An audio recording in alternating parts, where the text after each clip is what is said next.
Folks, Diamond Dynasty might be back. Like, seriously, I'm having a lot of fun with this game so far. The power creep being back, the lower overall cards being fun at the beginning of the year. All these things brought back a lot of things that I've enjoyed from like MLB 21, 20, 19 back in the day. So if you are somebody who is hopping on MLB 25 and you are looking to grind some Diamond Dynasty, we're going to go through all of my initial strategy here. Things that I recommend to do, whether you're playing No Money Spent like me or not, and what I'm going to be doing to begin the game here and what I've been doing the last day. And some general pointers and even piece of information that I found out through playing the game the last couple days. Well, it's been one day. Hasn't been a full day. And hopefully there's something you can learn to help you build your team right away and really get going in Diamond Dynasty. And yes, I'm going to be trying to do this video with zero editing. My goal is to just get this up as fast as possible for you guys so we can hop on stream and grind. And speaking of which, if you don't follow my Twitch stream, you should follow it because I will be streaming this game a fair bit if I am enjoying Diamond Dynasty as much as I am right now. And right now we're having a lot of fun with it. So I'd recommend following that. The link should be in the description. But this is my team, and it is not great in comparison to years past. We got some silvers even making the lineup, but that is the power creep. We start off with low overalls, even some live series gold players, and we're building up from square one. And honestly, I could take this team and hop on into ranked, I feel like, and do all right, at least up until like about 200, 300, 400 rating, which isn't that big of a deal. But now that World Series, you only need to get 800 rating. That's not bad. And I haven't even bought any players. This has all just been through free packs, grinding content. And, I have 89K still in the pocket in just about 6-ish hours of playing. So I want to go through what I've done so far first, just kind of share where I am at and maybe some general advice for how you should start. I started off with the starter program.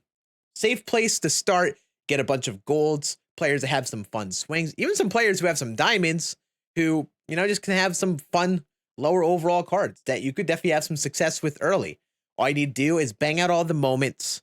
You could do all of these collections, which should be very straightforward. 9 common players, which you could get from opening free packs. Unlockables, again, opening from packs. Bat skins.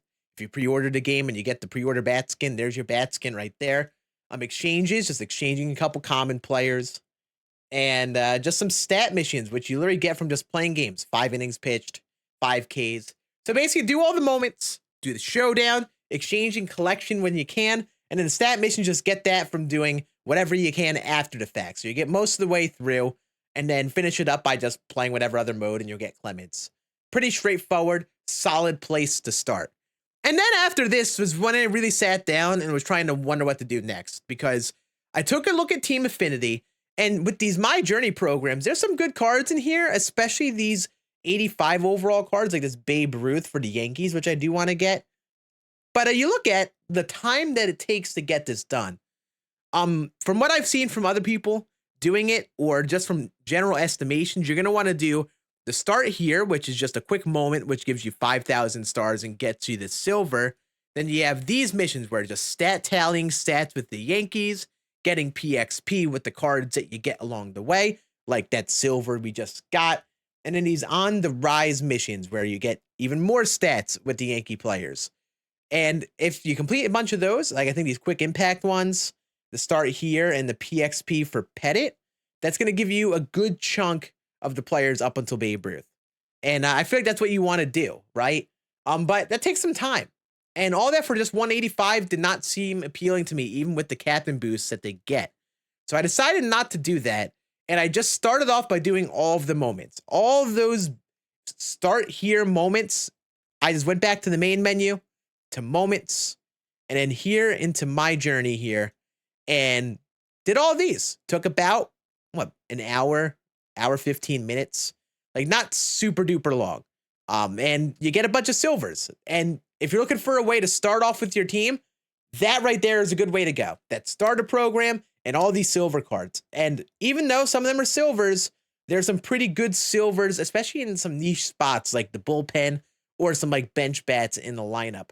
Guys like this Joe Kelly with outlier sinker and a pretty good pitch mix. 100 hits per 9 out of a reliever too is pretty solid, even though he's a silver. And then Eric Gagne as well.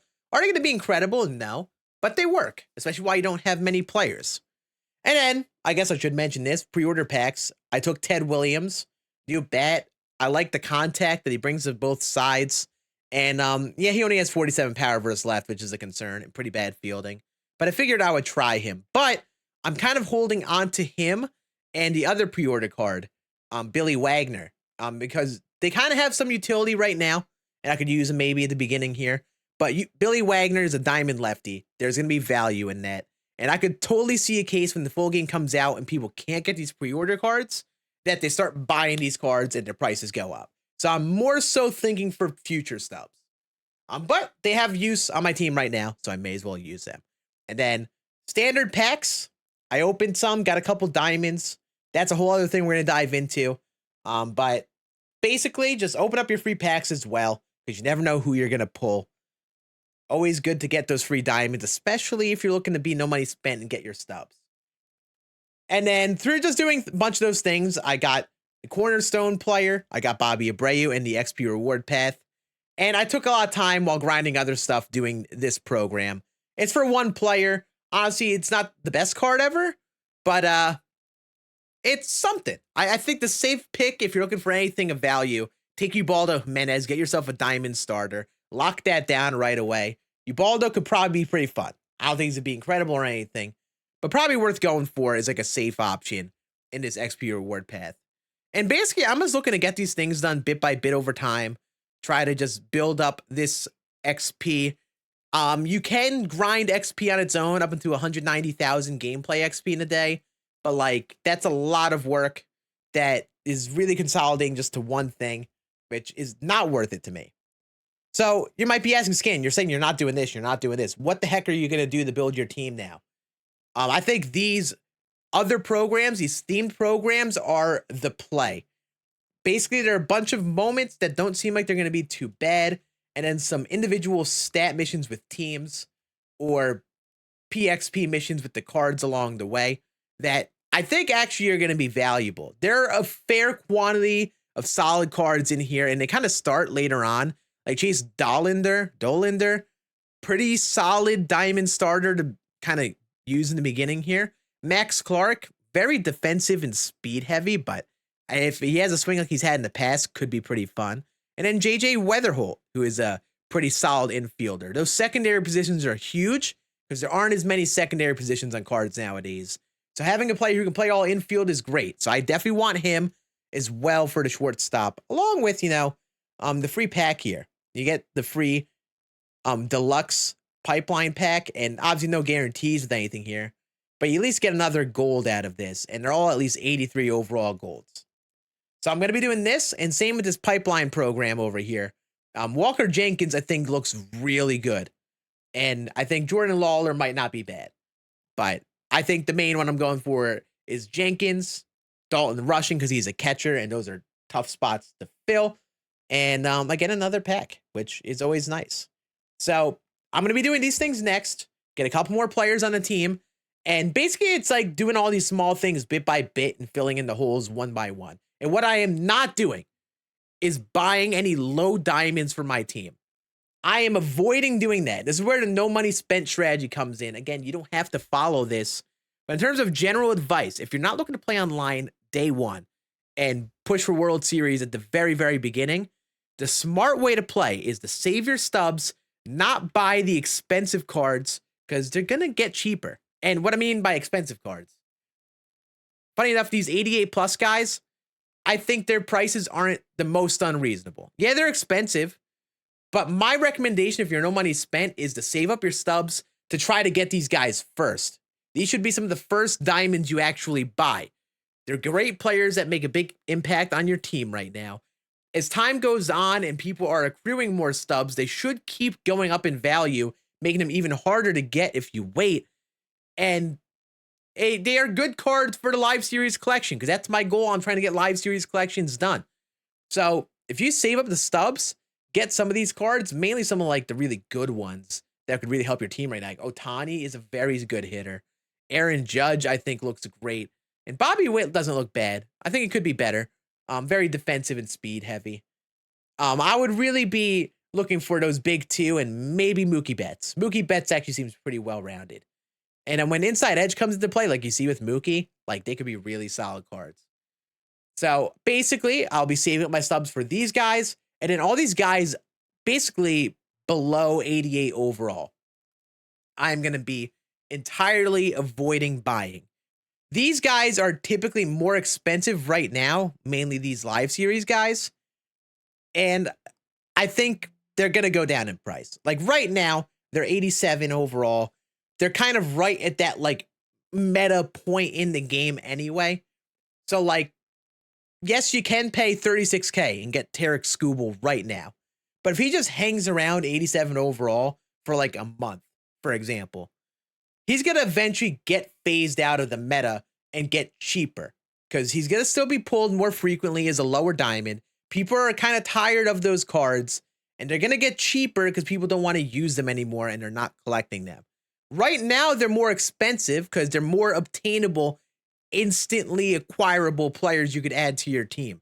So that's why I don't recommend buying them. If you happen to pull any of these players out of a pack, mainly the guys who are very, very expensive, you're like Acuna, Harper, Skubal, Sale, I would be selling all day. And you could honestly make this case for most of these diamonds. You really go down to the lower part of it. You could maybe hold on to Tyler Glass now for a whole 10K. And these 85s, like, yeah, they're worth like 9K, and they might end up being cheaper. Ellie De La Cruz should be an automatic sell. You got to get rid of this card right away if you're trying to be smart with your stubs. And besides that, though, like a lot of these cheaper diamonds, you could probably get away with holding on to if you like them.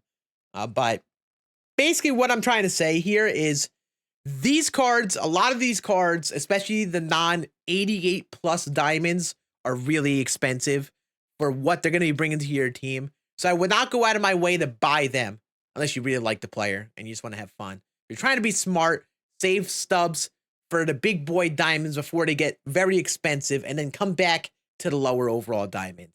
That is my take on that. That is, if you're going for the live series collections, the path to go. And that's why I'm saving up my stubs. I'm saving up however much to get Judge, Ohtani, maybe even live series Trout, just because I really want one of those guys. They would help my team and they're good live series cards for the collection. Below that, though, not buying those guys. Not doing it. Just grind out some offline content to get those cards at that lower overall. And we have the two programs like we mentioned. If you really enjoy some diamonds in that lower range, do a little bit more Team Affinity grinding. Do that Team Affinity My Journey grind for a couple more of those players. I don't think you need to do all of them. Just get a few of the players that you want for your team that seem fun. That's how I'm gonna be going about it. And that's gonna be kind of the play. Whether you're doing that, Diamond Quest, mini seasons, Conquest, there are some other like lower overall diamonds you can get to fill out your team. And that is totally a good way to start before playing online. So basically, to summarize that Yap session, I am playing offline, earning no sell cards, cards that are free to earn that don't cost me any stubs, and building my team with the silvers, golds, and low diamonds to start off. The stubs I do build up, I'm going to be saving up for the big boy 90 overall-ish diamonds, the 88 to 91 overall diamonds. I'll be trying to buy those first because I'm going for live series collections, trying to get them done as fast as possible. That is how you kind of be smart about it and kind of maximize your time with that.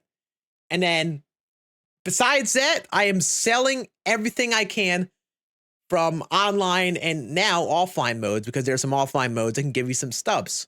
Because if I could sell the card and it's at a price that seems a little expensive for what its base value is, I'm taking the stubs all day.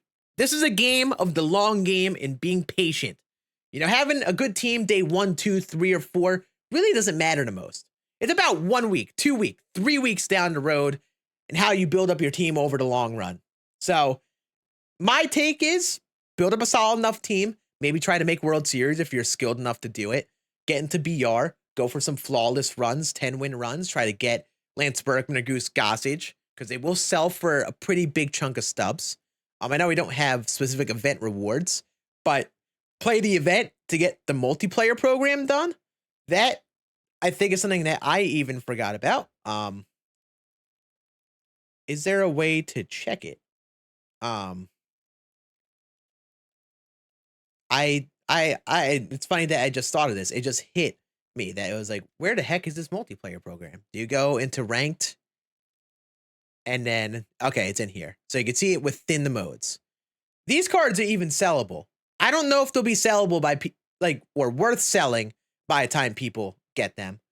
But you know, 21K if you get these cards fast, like Pendleton, that could be pretty solid stubs. And that goes with XP too.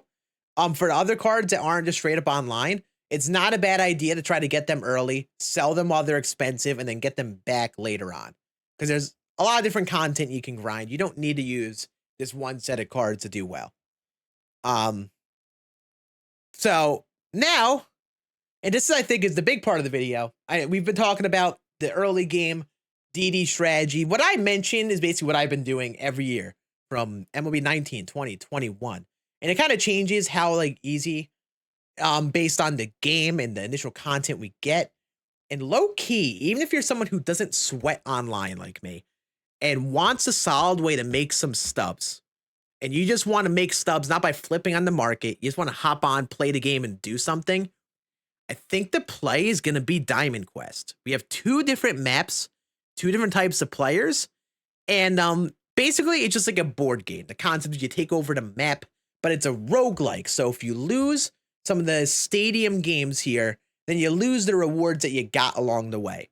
So in this map, for example, you put together your team. It could just be the team of the starter cards that we built like we talked about before. And then you're going to roll the dice and try to make it to each of these 2 stadiums. And in these stadium games, I don't know if there's a way for me to look at this. I don't think we can look at it right now because we're not there. But basically, when you play a stadium game, this is like your final objective is to take over the 2 of them. And each time you play a stadium, there's a chance you get that rare round and that epic round player. Whatever difficulty you play on ups the chance that you get that rare player and that epic player. Obviously, the epic player is harder to get.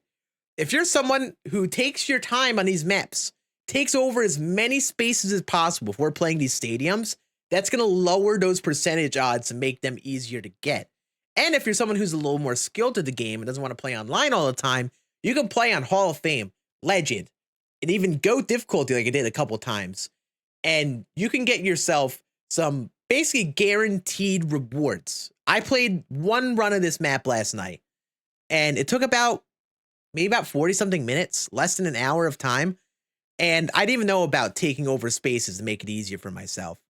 So I could have potentially gotten more, but I played this stadium, won it on GOAT difficulty, and I kind of rushed to the stadium. So I didn't have the best odds to get Noah Schultz, but I got Matt Shaw. He was selling for about 5-6K. Okay, that's a good start. If not, if I didn't want to sell him, that's an 85 overall that didn't take long to earn. I could plop right on my team.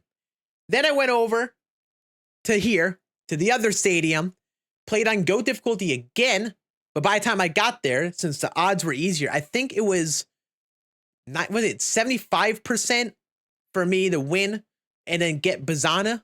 I think it was something along those lines. Either that or it was like 96%.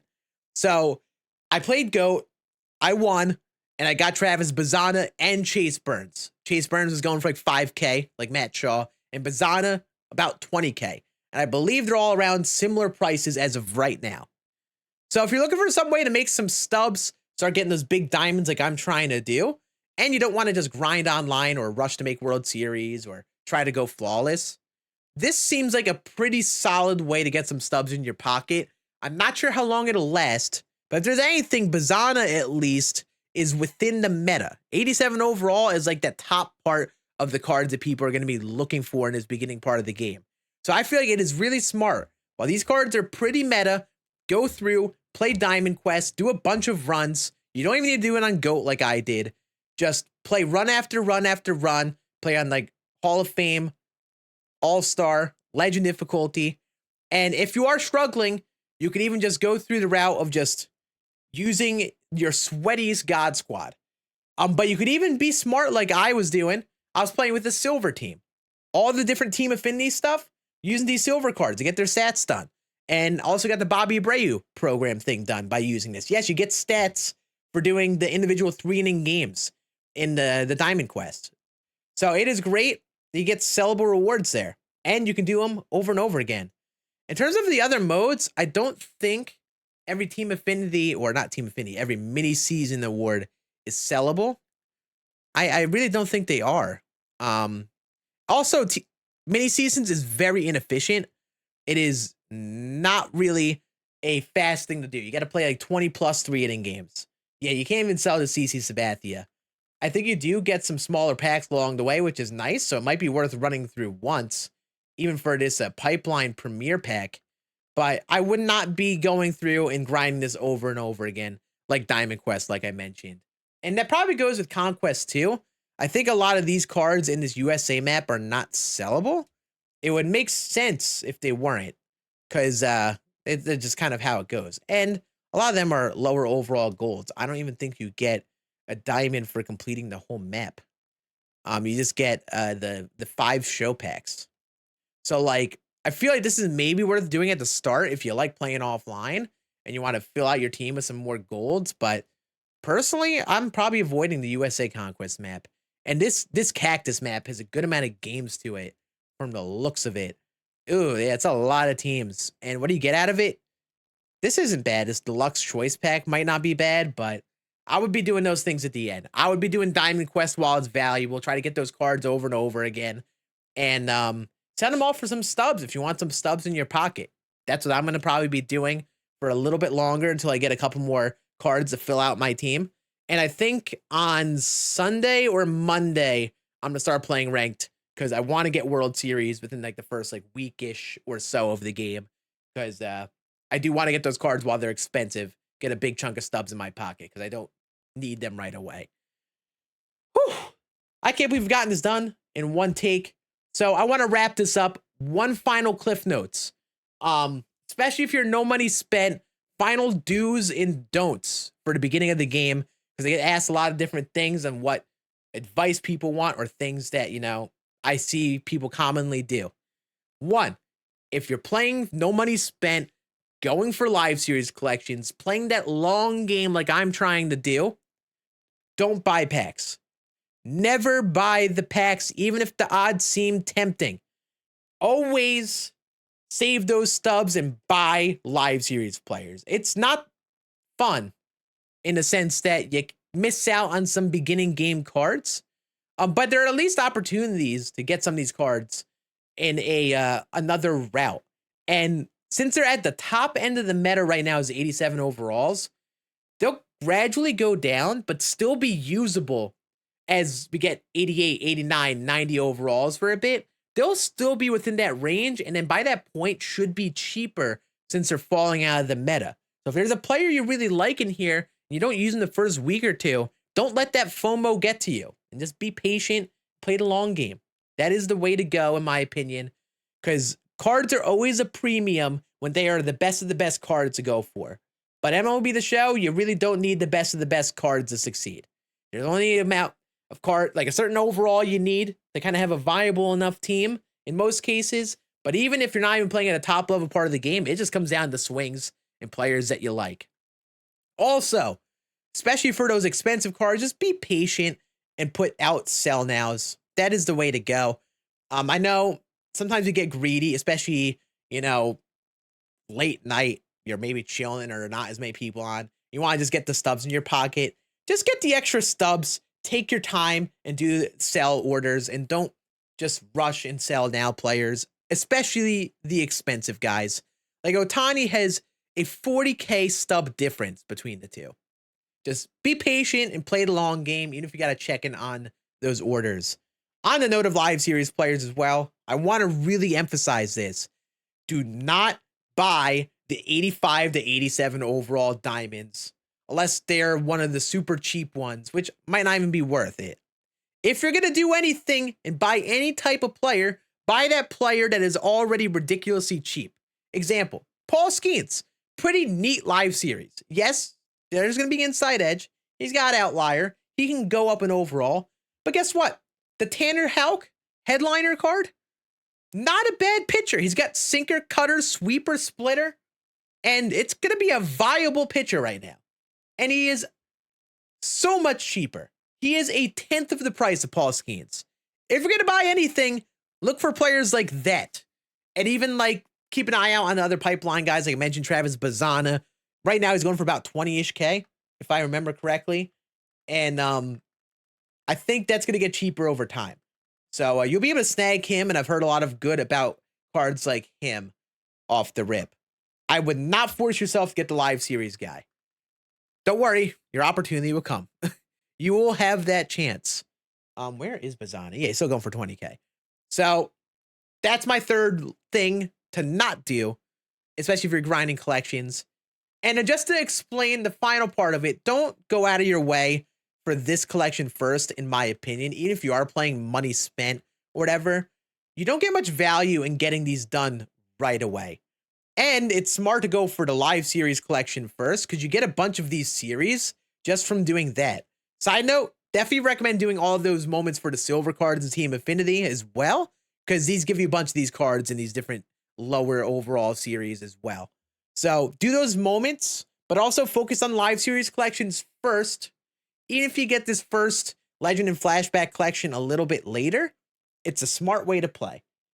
This is going to sound not crazy, but almost like tinfoil hatty. But what SDS wants you to do, they want you to not rush at getting every live series collection done like this and buying those 90 plus guys just through earning stubs in the game and selling rewards. What they want you to do is dish out the credit card, get chunks of stubs, get the current fun fashy player like DeVries here, who is the spring breakout collection. You're gonna have to buy some cards to get this done. It's not something feasible to do super easily, no money spent right away. They want you to be tempted to do that and whip out the credit card. Roki Sasaki, they want you to be tempted to get the Diamond Pipeline cards and get him right away. Yes, he's good. He'll play, but you don't need him to do well. The only people that should maybe be concerned about him are the best of the best players who can rattle off flawless and World Series runs and all those different things and just bank on getting a bunch of stubs. If you're just someone who maybe doesn't even make World Series or gets close to it, you don't need Roki Sasaki. And you know, he seems fun, but you'll be able to scoop up the live series if you want to get some sort of version of him at some point. And that's really it. Besides those basic pointers, just go for different cards that sound fun. If you've been playing, I'd love to know in the comments which cards you have been enjoying so far. That's a question I've been getting on Twitter and stuff. People wanting to know their favorite card so far. And I honestly haven't been able to test as much as I've wanted to right now. So I'd love to hear your thoughts on who you've liked down below. And hopefully this stuff is actually helpful if you are just getting going in MLB 25. Whether this is early access or the beginning of the full release in a few days. I think all this stuff will kind of help you. But that is going to be it. I know this was just a one-take yap session. I hope this general advice helps, though. This is basically what I do in Diamond Dynasty every year and my general advice that I give year in and year out for no money spent players or just anyone playing the game. I know not everyone wants to play no money spent, but you kind of want to play with a bit of a no money spent mentality to save your stubs and not waste money. Let's be honest. We don't want to spend hundreds of bucks unless we feel like we literally have to. So that is that. Hopefully you enjoyed. We'll be doing some more Diamond Dynasty stuff on the channel. I plan on posting some not tips videos every time, because that's not really what I'm trying to do here. But we're going to post some gameplay tips at some point over the next like week or so. There's a little bit of like testing I want to do with Ambush and playing higher difficulties in online games. And also just me playing some Diamond Dynasty content, playing ranked, trying out new cards. We're going to do it all here on this Scan Plays channel. So make sure you sub down below. And if you happen to not know, I upload videos on the main channel, Scan, where I already upload some Road to the Show stuff if you enjoy that. Thank you guys for watching. Like I said, I hope this helps you. And I'll see you all again in the next one. Good luck.